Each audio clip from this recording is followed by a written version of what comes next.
A lot of people are starting to ask this question. How did we get here? How in 2025 are we seeing this on our screens in 4K on every social media app?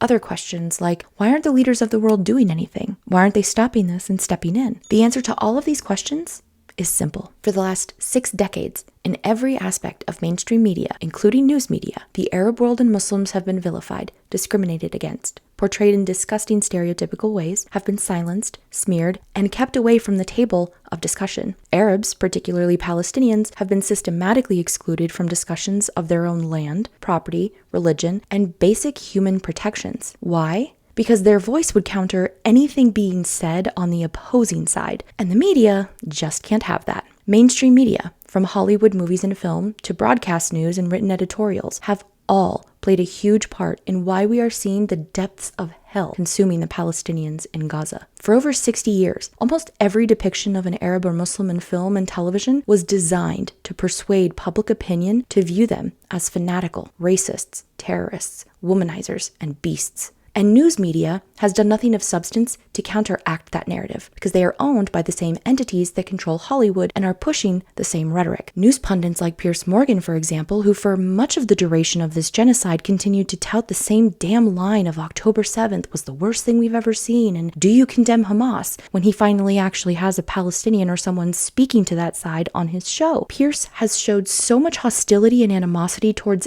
anyone that was saying anything different from his rehearsed lines pushed by the Israeli government. He even said in previous interviews that he didn't really know why he was knee-jerk reacting to the situation and didn't quite understand why he was so for the Israeli side. Well, guess what, Piers? It's because you were part of the problem. You were part of the media machine that was built on discriminating, silencing, misconstruing, and demonizing the Arab world, to push wars, to push offenses that had no bearing in reality, and that pushed the entire Western world to be racist and discriminatory towards millions of people. And in doing so, Piers and others like him benefited from this. They benefited from touting the same rhetoric and spin that the Israeli government media narrative wanted. This is why your audience is so big, Piers, and this is why Ahmed was so upset at you, because you're acting like you don't have a pulpit which you use to speak to millions. You have a huge impression on how others view the world, as do all the big-time media pundits. To act like this is not the case? Shame.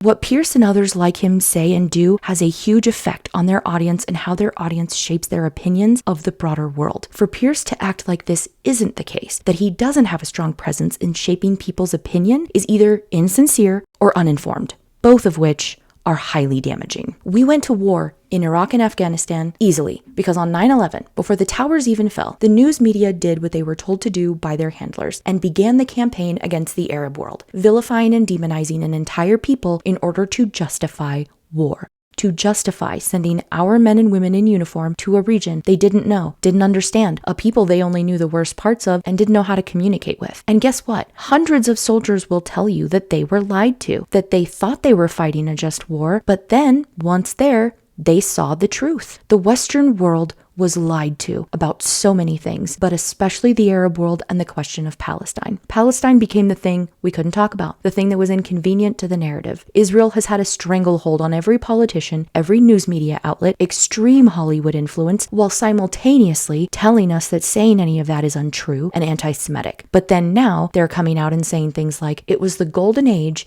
of Jewish media. You made Seinfeld during a period that I think will be remembered as like the golden age of American Jewish life.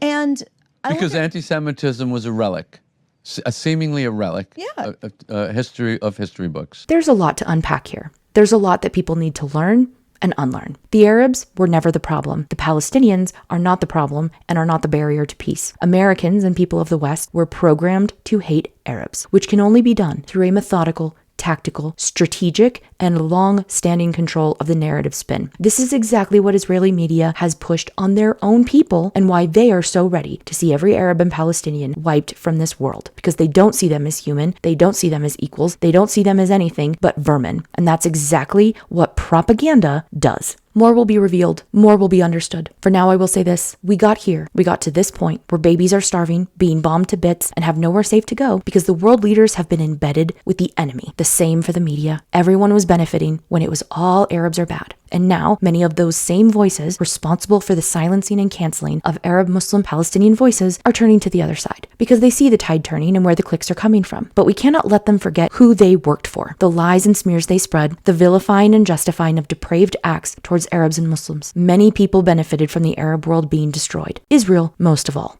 They used their victimhood for generations to justify heinous acts against innocents. And now that public opinion has shifted, the cameras are rolling, and they are finally being asked the questions they have avoided for over 60 years. And as we can see, when they no longer have control of the media that they were so used to having, they're exposing themselves in a miraculous display of devilry.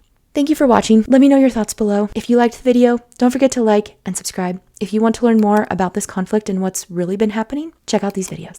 As always, stay safe, take care, and be kind to each other.